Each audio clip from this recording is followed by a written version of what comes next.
So, welcome to the show, Greg. Thanks, Sarah. It's great to be here. I'm so excited to have you here. C3 has been voted a top 100 logistics IT provider year after year. And I know that you're super passionate about what you do and about bringing best in class solutions to, what at the moment is really a struggling industry.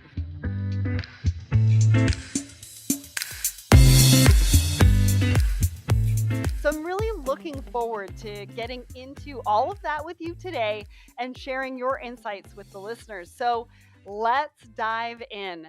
We mentioned in your bio that you're currently CRO at C3, but you're actually a co-founder of the company as well. So before we dive into, what's happening today, why don't you take us back to the year 2000 and talk us through why you founded the company and some of the journey that you've been on with C3 over these last 21 years. Yeah, well, without, definitely I can do that. I mean, and actually, we're going to have to go even further back than 2000 because the whole journey really started in about 1995, actually. And at that time, I was working for a large Canadian trucking company, of which we had developed kind of a in-house yard management system, but it was had a high enough profile, like a lot of our big customers, which were big retailers and stuff. They would come by our big facility in Montreal. They'd see that system in 1995. Working with RF devices, and it was pretty out there. So they're all kind of like, hey, where can we get something? Where can we get this system? And so essentially, the president of the company at the time decided, hey, this would be a good business strategy to kind of have a commercial version of the software and then provide like an overall turnkey solution. So I was working in the IT at that department at that company, and the other co-founder, Nick Couture, he had a small software company that did custom software for us. So we chose him to develop this kind of new version, the commercial version that we were going to provide to our customers. So we did that. So that kind of we started that in probably around 98. And then we just had enough success with it that at one point Nick and I decided, hey, why don't we buy this software from the trucking company and actually start a company Right. out of this? Now, and that was I mean, now we're in 2000. And if you recall, like 2000, that was like in the kind of the prime of the dot-com boom. So this was probably the least sexy company you could ever imagine starting at the time, was something to deal with yard management. But we did it. We started in June of 2000, and we haven't looked back since. That's amazing. I mean, what a journey, right? You have something that's working for you and then other people are looking forward and that's really just how some of these things work. So, give us an overview because we are going to go into a bit more detail in some of the following questions, but what does C3 do? How do you really help your customers? Okay, well, if we still do yard management, but if we kind of fast forward, what's happened is, well, I mean, obviously in 2000, the kind of software we were developing then was, it was on premise, it was, old client server type thing. Today, C3 offers a full software as a service offering. And we essentially have two main solutions. We have a dock scheduling platform, or a dock scheduling solution, and a yard management solution. So if you look at it at a high level, what we do on the dock scheduling side of things, we're essentially helping our customers schedule the arrival and or pickup of merchandise to their warehouses. And then on the other side of things, and all the other aspects that go along with that, and automating all those functions and so forth as well. Um, Yeah. and then part of that same solution, because both of our products, they reside on the same platform, there is a segment of our customers that just they don't maybe do so much of the scheduling, but they do have massive amounts of they drop trailers and so forth. So that's where the yard Mhm. management comes into play. So when we're talking yard management now, we're talking about keeping track of those of that trailer inventory, making sure that we optimize the yard drivers because they've got all these tasks to move trailers around, and just making sure we turn the doors in time, because that's the big thing is like with a good yard Mhm. management system, you're not having to wait for trailers to show up at the doors, and you're not having to and you just have a much better idea of where things are at. So that's what we do today. I mean, our the overall platform is called C3 Hub, and then the dock scheduling aspect is C3 Reservations, and the yard management is C3 Yard. Well, and let's dive into a little bit deeper into those two core solutions. So, let's start with dock scheduling. What does that system do and what are the specific challenges that you are solving? Like what are the benefits that your customers are seeing too? Well, you know what? One of the biggest challenges that we help our customers with on the dock scheduling side of things is we really help them. It's even the same thing in yard management, but with dock scheduling is we really kind of help them get out of the information dark ages. And Right. I don't want to.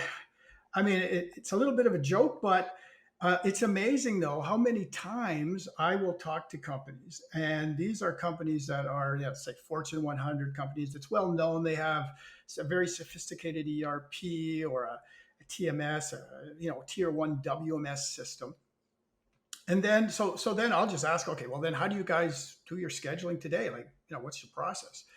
And usually the conversation just kind of stops because and then eventually they'll kind of mutter, "Oh, we're sending email, or our customers or our suppliers send us emails, or they call us, and we keep track of it in an Excel spreadsheet." So and it's crazy how that is kind of there's a lot of companies that's how they actually manage their scheduling. So clearly, we're going to help them put some order into that whole process, as well as automate things as much as possible. And the way we go about it, we look at it as kind of there's four main areas that we really help our customers at. And the first is, we will help them kind of build a plan, this scheduling plan.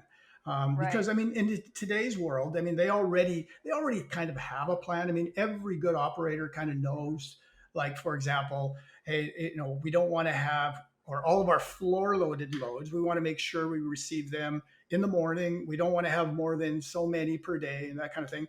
And they all know that, hey, this carrier X, we want to have a standing appointment for them and so forth. So they have all these rules. And Wednesdays are one way, Fridays are a different thing. And so and they have those rules to kind of make sure, like, if they could somehow execute on that, that would be the optimal flow for their warehouse. So what Right. we're going to do is we're going to take all those rules and put it into the system. So we're going to put that plan into our system. Now, once the Yeah. plan's in there, now we can go about and actually automate the scheduling. So, we have an external portal that either our customers, carriers, or their vendors are going to use, and they're going to come online. They're going to make a request through a purchase order or something, and they're going to, that for the most part, we're going to hopefully automate that process. So we're going to automatically approve it and so forth, so that at this stage there's nothing really more for them to do. So that's kind of the second area where we're going to add a lot of value. So we eliminate that whole clerical aspect of things. And then the other area is that just a scheduling process in general involves a lot of communication. And in that, and in the manual world, it's like emails, phone calls, you name it. But with our system, we try and systematize a lot of that communication, and also make it very strategic. So, and what I mean by that is, in our system, we can set up what we regard as kind of a specific kind of alert. So, for example, a buyer, a customer may have a promotion going on, and the buyer wants to be alerted, like, hey, the vendor has to make an appointment, so I want to know when they make the appointment. I want to know Right. when the merchandise actually shows up, so that Mhm. they can, rather than them being constantly calling the warehouse, hey, did they do this yet, or so we can give them that additional visibility. So that's the third way. And the fourth way that we really kind of help out is giving our customers all the tools to measure how well either the carriers or suppliers actually comply to those schedules. Now, I mean, that Okay. seems kind of obvious, but we do also give them the tools to measure also the integrity of the goods. So, and what I mean by Yeah. that is, yeah, we found that oddly enough, that once we started implementing our system, there were a lot of our customers had these parallel processes going on. For whatever reason, they weren't able to do this in their WMS, but they would be manually keeping track of kind of little audits they were doing on certain carriers. And then they would send it to merchandising to say, hey, these guys are complying to your, uh, you know, shrink wrapping pallets policy, or your label the proper barcode in the right spot policy, or even things like damages. So like we saw almost Mhm. every dock that we were on, there was a people would take pictures of damaged goods and then put it on a drive somewhere. And then again, merchandising would eventually look at that, and 3 weeks later, somebody would get called and say, "Hey, you guys broke some stuff." And whereas now we're giving them the tools to do that all live as they're Right. unloading the product on wireless tablets or whatever. They can go through this merchandising survey. If there's any challenges, they just take a photo, and it's automated. It can automatically be sent to the actual carrier and to the vendor even before the Amazing. drivers left the site. So yeah, so that's how we really help on the dock scheduling side of things. I really like that. And what if a truck's going to be late? Like, what if they've booked that, appointment slot, and then, I'm going to be about an hour late because either traffic or, something came up. Well, you know what? I'm really glad you asked that, because in today's world, I will admit we're somewhat challenged to really help the customer in that regard, because usually that driver, I mean, there's a couple ways it could happen. The driver would kind of, I mean, depending on how sophisticated the carrier is. If the carrier, they have their own onboard equipment and so forth, so the dispatch is going to know, oops, we're going to be late. So then probably the Yeah. dispatch would notify our customer to say, hey, my driver's late. Yeah. But we've got some functionality coming out later this year where we're going to give the driver the opportunity to actually check in advance. And he's going to do Oh, that in a similar way that we check into the airport now, right? nice. So he's going to also then, if he chooses, he can decide, hey, here's my GPS location, which, and again, they probably already have all kinds of GPS stuff, but this is just one other way to make sure that he can get processed, and well, one, he can get processed earlier potentially. In this case, he wants to let them know that, hey, I'm having an issue. But where the real benefit's going to be is because oftentimes, because these issues occur, a lot of these drivers are going to show up several hours in advance. And when they Right. do that, they still can't show up to the warehouse early, because early Right. is as bad as late almost. Yeah. Yeah. But now though, the operation can say, "Hey, the guy's checked in already. I see he's just down the street at the truck stop. So let's call him Yeah. in early because this other guy's late." Right? So Nice. that's how that's going to be our imminently future world here. We're going to be dealing with that. So, I but in love that. today's I world love though, that. yeah, yeah. So that's I love that's that. uh, So coming let's soon. talk about the yard management. So you've walked us through what dock scheduling looks like, and what customers can, Yeah. appreciate from that solution. What Talk us through what the solution for yard management looks like, and what can customers or potential customers expect? Well, I mean, as I've already mentioned, yard management, that's where we kind of cut our teeth. We've been doing that now for, well, over 21 years. So we've got some pretty good functionality in that system. Over time, I always like to say we're maybe not the most smartest people on the planet, but there's probably the most persistent, because I mean, we know we're the only ones still doing yard management from way back when. So we've started. I think we've learned a few things during that time. So if you look at our system, it is a very scalable system. Our yard management platform is very scalable, but we more or less designed it to work for the really large operations, and it's a mission critical system. And what I mean by that is that our customers not only want to depend on it, they have to depend on it. Some of the key industries that we serve, let's say the grocery industry or the post and parcel industry. I mean, if you have any downtime, that's just catastrophic. I mean, that Right. could ultimately mean, a trailer's not going to be delivered to a store on time, or, there's parcels won't get unloaded and somebody's not going to get their Amazon stuff or whatever. So that has a major impact. So we built our platform to be extremely reliable and mission critical. So, I mean, similar to the dock scheduling side of things, I mean, everything more or less starts at the gatehouse or just before the gatehouse when it comes to yard. So, while I would like to hope that every one of my yard customers also uses my dock scheduling piece, that's not necessarily the case. In fact, probably we have far more customers using just our dock scheduling piece. And then, we obviously have some that use both. But quite a few of our yard customers, either they don't do any kind of an appointment scheduling, or they have a good TMS, and they feed us that information. So either way, we've got some visibility on the vehicles that are showing up. Yep. And now the big challenge for us is to make sure that when that vehicle shows up, that we can automatically or quickly direct it to the optimal location in the yard. And that optimal location usually is based on, okay, what are the goods inside the trailer? So we want to park it as close as possible to where we think we're going to unload it. Or again, ideally, if we can park it right at a door, that's the best situation. Right. So, and then also the key kind of challenge we have is trying to automate things as much as possible. That's our real goal with yard management. I mean, we want to improve productivity, but we also want to automate a lot of these mundane kind of functions that take place today. So, the real strength of our system is that every kind of section of doors, whether they're unloading or loading doors within a facility, has kind of a specific work queue that's associated to it. So then what happens is, as a vehicle shows up, it's going to get assigned to one or possibly several work queues. And then it becomes very obvious for the operator, like what's going to happen next. So each kind of, if I'm responsible for a certain part of the warehouse, I'll see the designated work queue and I'll see, okay, this is the way the system wants to optimally kind of manage these trailers. If I think that, there could be a better way to do this, I can intervene at any point and say, well, hey, I think you should do this one before the other one. But the main idea being that as soon as a door frees up in that set of doors, the trailer at the top of the work queue is going to be automatically brought in next. So, there's nothing that the operator doesn't have to assign that trailer move to a driver and so forth. It just gets automatically done.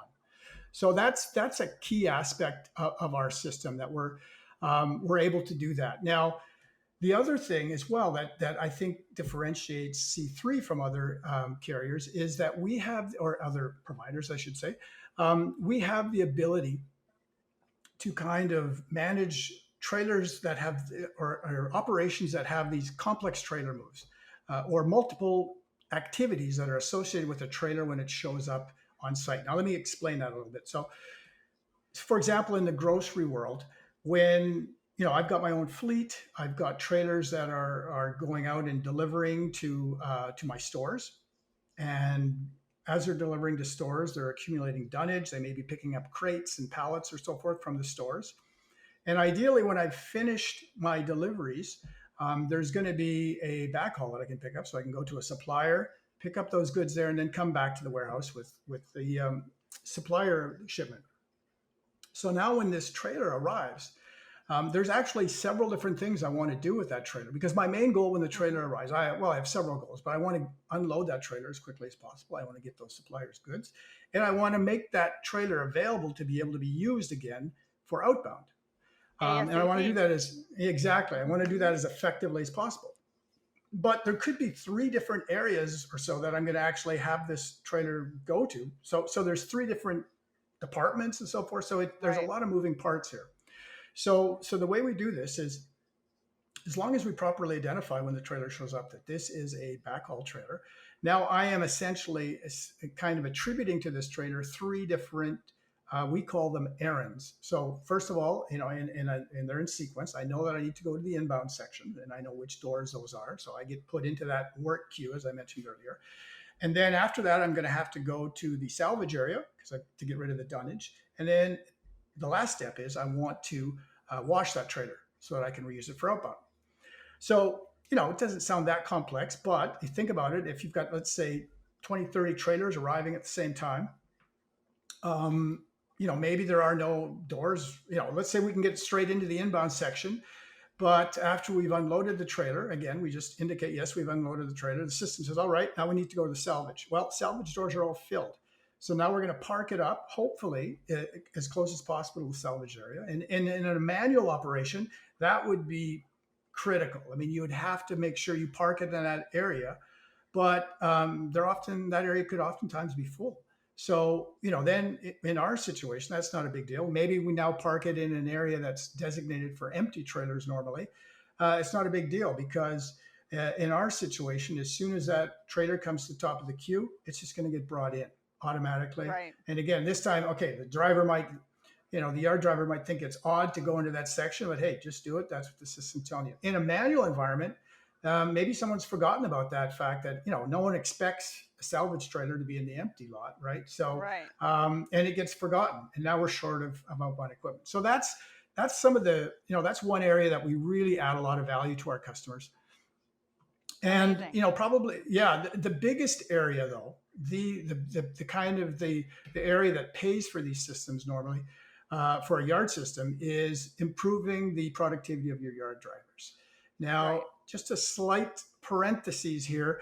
C3 is a Canadian company, and in for whatever reason, in Canada and in the UK and probably most of Europe, these yard drivers are all referred to as shunters. Okay. Right. So that's pretty easy. But when we go to the States, and most of our customers are in the US, there is not one common term for these yard drivers. So some Huh. places they'll call them yard jockeys, some will call them hostlers, yard dogs, yard goats. And I've even heard them referred to as shaggers. So, and we have a Huh. few employees from the UK, so it's like shaggers in the UK has a whole different Right. connotation. But anyhow, Yes, it does. so exactly. So anyhow, close the parentheses. So I'm going to use the term shunter now every so often, so you'll know what I'm referring to. It's the yard driver. So Awesome. improving that shunter's productivity, that is where the real money is in trying to get a return on, in a yard system. So we're going to ensure that we'll optimize that work schedule. So, and the way we'll do it is we want to try and minimize any of the empty distance traveled. So we don't ever want to see a shunter without a trailer on it. And then we also want to respect because every time we're asking to move a trailer, or the system decides to move a trailer, there's a due time for that trailer to get to where it needs to be. So we want to be able to make sure that we still always respect those times. So if it, if for example a trailer is late, then we will sacrifice the optimization on distance. But with all things being equal, those are the main things that we're trying to do. So by doing that properly, we can improve a manual shunter's productivity by as much as 30%. So Wow. that's fairly impactful. Yeah, I mean, when you think about it, how much money is involved in a yard driver like that, that's there's some big money there. So That's another amazing. area where we've got some cool functionality is on the outbound side of things. We normally have a integration to a transport management system, and the transport management system is going to tell us, okay, these are the trips that we need to do today. So this is the equipment Hmm. that we need to have, the empty equipment we need. Um, this is where more or less we need to load that trailer, and this is the time that it needs to leave the facility by to meet its outbound obligations. So we're going to get that schedule usually on a daily basis. So once we get it though, now we've got our kind of algorithms working in the background, trying to match up the equipment that's in the yard with what this transport plan is. And because the big challenge with any kind of a operator is to get into the yard. And like, say, for example, a big grocery operator, they've got, like, they could have, who knows, a Lots. hundred trips. Yeah, 100 Yeah. trips, and there's hundreds of trailers in there. So it's like, are we going to make it today or not? Do we have enough, refrigerated trailers? Do we have, Yeah. there's all these questions going on. And so we're constantly giving them visibility on, yeah, you're good with this, or nope, now you actually 53-foot reefers, you've got an issue here. You're going to need to, Right. either unload these trailers faster, or, maybe you're going to have to do some short-term leasing, whatever the case may be. Um, we can give them that visibility, which is a major benefit for them. That is So, powerful. yeah. So if you look at it, in we essentially on yard, we're giving you visibility on the vehicle, on the trailers that are in the yard, the contents that are in those trailers. We're improving the productivity of the dock door, so we're turning those doors better. And the big thing is we're improving the productivity of the shunters. So that's how Awesome. we add value on the yard.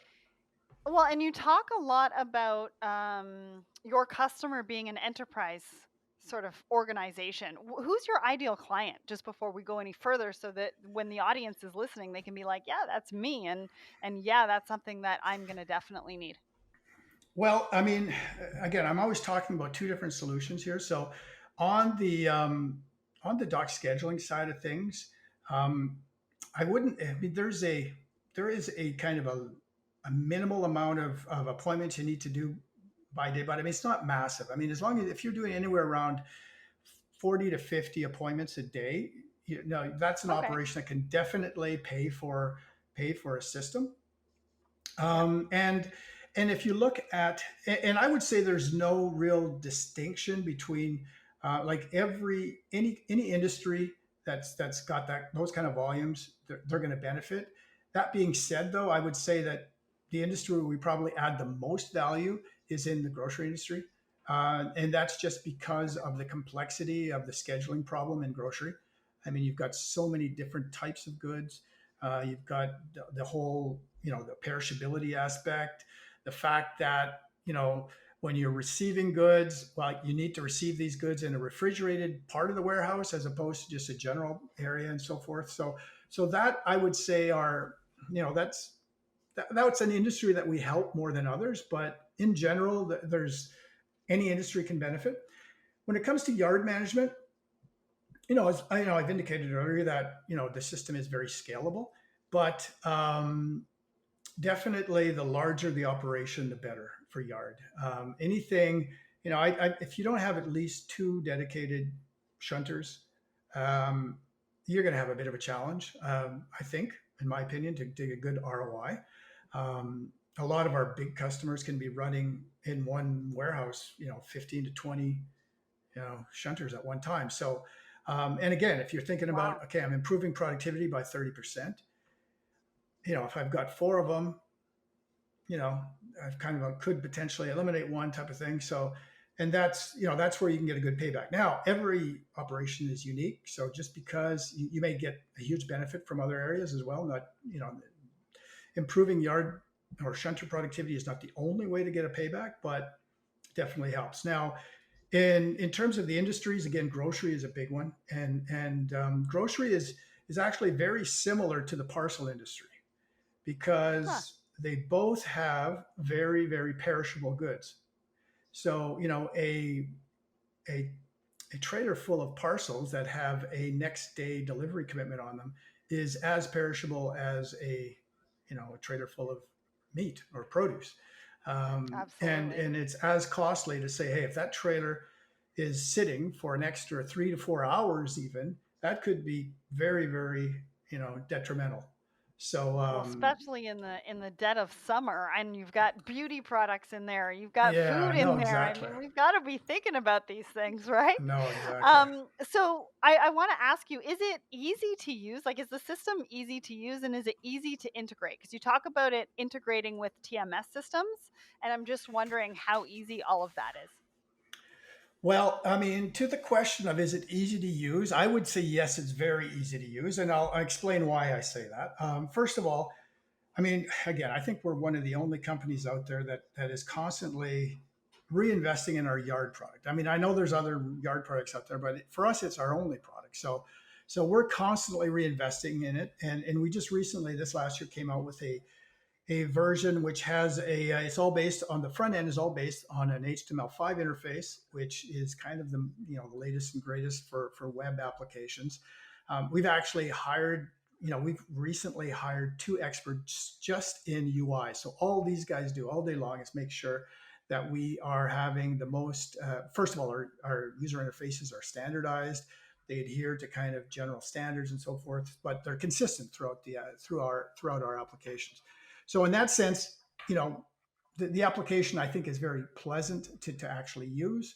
The other thing about it is that the way just our overall implementation process is such that from a training point of view, it's very easy to use simply because when we actually implement our product, we sit down with our customers and we help them define all of their key business processes as it pertains to yard or dock scheduling, and then we'll actually use those definitions and use that to configure the system. So at the end of the day, if you're not in Canada, you don't have to call the yard driver a shunter. It'll be called whatever you call it. And we're going to reflect. You're not going to see all these kind of things. Well, why do I need to do it that way? Well, that's just the way the system does it. Don't ask. No, no. It will reflect the way that business needs to operate. And Amazing. then, yeah, and then kind of the last thing, which is again, I think kind of cool, is that because we've leveraging the HTML5 platform, every one of our screens that can be used on a desktop computer is also mobile. So every screen that you see can be run on either a smartphone or a tablet, and that's a huge benefit just to be able to say, hey, I don't have to be stuck to my desk to do this kind of thing. I can do it on my phone or whatever. So no, that's I think another big benefit. Now you also talked about integration, and funny you should say that because we just actually we've got a brand new white paper that's coming out Hmm, actually this nice. week, and we talk about, first of all, we talk a lot about the benefits of doing this because again, we're a best of breed system. So we're usually in between all these, and I've mentioned it several times today about the TMS or the WMS. So yeah, we're constantly either receiving information and sending it to other systems, and we have a fairly I think we've got a pretty good way of handling this. We have some dedicated web APIs that are allow us pretty much, or allow our customers to pretty much do anything that needs to be done with the product Great. through integration. And yeah, we've got the new. I mean, check out the new white paper. I mean, we've got some great new examples in there of success stories that customers have had and stuff. So, um, So so what's yeah. what's that website of where they can find those white papers? Well, it's www.c3solutions.com, and then you're going to Awesome. go to our resource center and you're going to see the whole white paper. And I'm sure, I mean, I probably was told this, but I may have forgotten it. There must be it'll probably be featured, and we're going to blast it on all the platforms and once it comes out. But you'll see that. But Great. yeah, just go to the resource center in our website, and you're going to see it. I can't wait to see that. And you mentioned some case studies. You mentioned some stories that we can hear from you as to how you've worked with your customer and how they've benefited from working with C3. And that's one of my favorite parts of these episodes. So, can you walk us through one of those stories? Like, what was the challenge that they came to you with? The solution, obviously, that you provided. And then what was the benefit that they saw to their business? Yeah, well, I mean, you know what? I have a couple case studies here. And again, if you go to our website, you're going to see a special case study section. Now, and let me tell you now, I mean, I'll explain. You're not going to see the customer names on those, and I won't give the customer names now as well when I talk about these case studies. And one of the main reasons being, I mean, data security is such a big thing these days, and we're constantly being audited by our customers about how secure we keep our customers' data. So it's one thing to answer that we are very secure and then just start talking about customers as soon as someone asks. Right. So any of these, I mean, obviously all of these case studies, there's a customer behind it. So if anyone wants to contact me and find out, hey, I'd really like to talk to that customer and so forth, I can arrange that. But just to say that, that you might find it, if you find it odd why we're not mentioning the customer names, that's the reason why. Thank you. So Thanks for explaining that. yeah, well, sometimes people think, well, yeah, but there's no customer name there. Yeah, okay, but Yeah, yeah, yeah. there's a reason for that. So the first I want to talk about two case studies. One is in the area of dock scheduling, and this particular customer was a leading distributor of natural and specialty food products in they're based in the U.S., but they cover all of North America. They distribute over 60,000 products to more than like 33,000 retail outlets. And essentially, their big challenge was, well, I mean, they were doing things extremely manually, and this was a few years back. So I mentioned earlier phone calls and emails. They even had faxes in that mix. So you really can date that.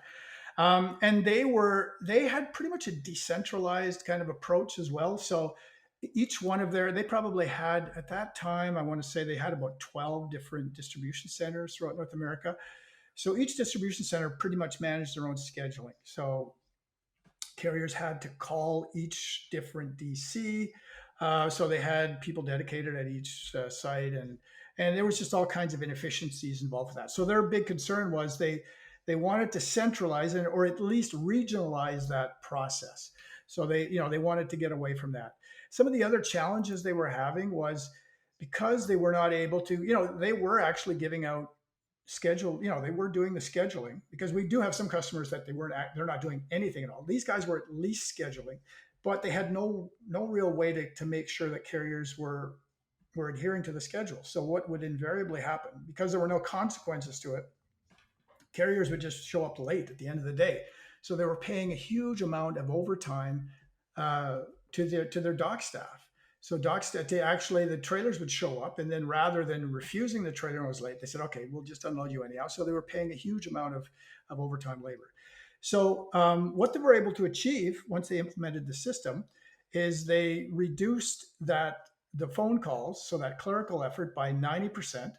Wow. They reduced the overtime labor charges by 80%. And again, just by Woo. making that, okay, Mr. Carey, you're late now, you've got a demerit or whatever. So then, hey, guess what? Once you start measuring and making sure that people have to be credible or accountable, they show up. Um, so they had the schedulers that they did actually keep, they increased their productivity by 50%. And and they had a 50% reduction in all of these carrier non-compliance issues as well. So that was just a huge win for them. And Huge and win. they've Wow. yeah, and the thing is, they implemented the system, I want to say around 6 years ago. Now, this particular company, their growth, and they've grown through acquisition, they've almost tripled their volumes. Now, obviously, it had nothing to do with our product that they tripled their volumes, but they were able to do that and grow in a way that was, it would have been almost unthinkable with kind of a manual Amazing. process, that they would have been able to add that kind of volume. So yeah, it was a huge success story. So that was on the doc scheduling side of things. And again, if you go on the website, you'll see that.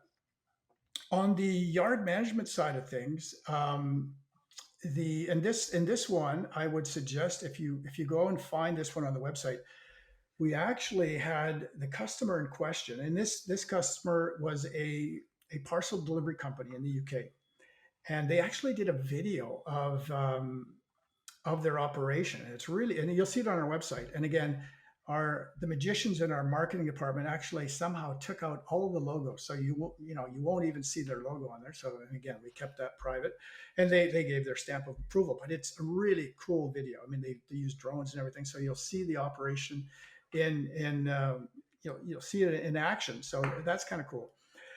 So these guys, very kind of forward thinking, a parcel delivery company. They were growing immensely.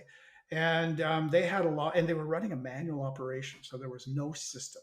So, in a Wow. manual yard operation, you got drivers with two-way radios and clipboards. That's what you're doing. So, and they probably had around 15 drivers going at one time during their big shifts. So that's a lot of guys moving trailers around. So some of the big challenges they had, I mean, and these are all just typical manual operation challenges. They had trailer inventory accuracy problems.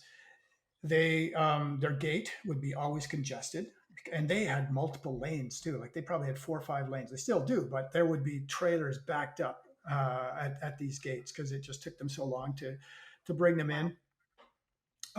They had no way of trying to schedule, to being able to recognize that, hey, today, because of the volumes we're having, our yard's going to be actually full, so we need to kind of send certain, proactively send some drivers to overflow yards. I mean, that they had no way of doing that, and which now they do, and that's a huge win for Right. them. the Yeah. the shunters, the productivity of shunters was no, Right. was really rock bottom. Hmm. And they had really no visibility on loading of trailers either. So in the courier business, it's so important to know that, hey, this guy's going to be gone in 10 minutes. You can bring in the next one, so you can Yep. queue up the next trailer and everything, so that you don't have doors just sitting idle for even 5 minutes. It's a really big issue. Absolutely. So Yes. so those were the big challenges. And the other one too, which we don't state in the case study, but they were also, because this one they weren't proud of it, but anyhow, um, they were misplacing. I don't want to say lose, because the trailer was never lost, but in the courier business, the parcel business, if you misplace a trailer from like more than 5-6 hours, you've missed the outbound run, right? So Right. The typical example would be there's a new iPhone out, and you've got a trailer full of iPhones, and there's somebody that had a big opening special, and you missed it. So it Yeah. just costs fortunes, or some fashion release or whatever. I mean, those are the kind of things that you don't get a second try at those. So they Right. would misplace these trailers like once a quarter. They would have that Wow. happen. So that was just a big deal. And it's hugely stressful as well because I mean, Yeah. you just don't want that to happen on your watch. So basically, what they were able to achieve with the system is they improved the gate processing time by 50%. Driver efficiency or shunter efficiency went up by 15%. Whew. Um, yeah, well, I said 30 is a good number, but in the courier business, usually the drivers, because the moves are so short, Yeah. they don't normally hit the 30 number, but anyhow, 15 is Yeah. still Yeah. a big Yeah. number. Now they have total visibility on trailer unload time. So as trailers are, as they're getting 10 minutes out and stuff, everyone knows, and they can queue up the next move. And the yard traffic flow is hugely improved. Whenever they can get visibility on, hey, we're going to be congested, start sending guys to overflow, no issues. And the big winner is, Amazing. since they've been running the system, I now think since 2017, they have not misplaced a trailer yet. So Woohoo! yeah. That's a The huge win, and those are amazing numbers. And I thank you so much for sharing some of those stories with us, because then we can really sort of see what it is that we're looking to improve and how it can be improved in those numbers and those percentages as well. I hate that this is coming down to an end, but the last question for you really is, what does the future hold for the company? What can we expect from C3? well, I gave you a bit of an idea of what's happening. Is we've got this new release coming out this year, where we're gonna get much more into the hands of the drivers. So we're gonna provide the drivers a tool to be able to, as I mentioned earlier, to check in to their sites ahead of time. And because that's a big thing. Ever since COVID, all of our customers want to do some kind of a driver self check-in. Like that's a big deal. So we're going to be able to do that. Plus, we're going to give our customers visibility on where that driver is. So now we can, like I said earlier, we can bring them in faster and so forth. Awesome. We're going to provide more and more solutions to our customer suppliers too. Because today, C3 doesn't really deal. If you're a supplier, and this will happen to us. Oftentimes, suppliers will call us and say, "Hey, C3, I'm already dealing with four of your customers. Now I'm getting on with a fifth Right. one. Why do I have to have five websites?" Well, Right. because it's our customer's website. So we're going to start dealing much more directly with those suppliers, and so we're going to try and make their lives a bit easier. And Awesome. and so yeah, there's all kinds of things. I mean, we've got big plans, Sarah. So it's going to be busy times at C3 for the next couple of years. That's for sure.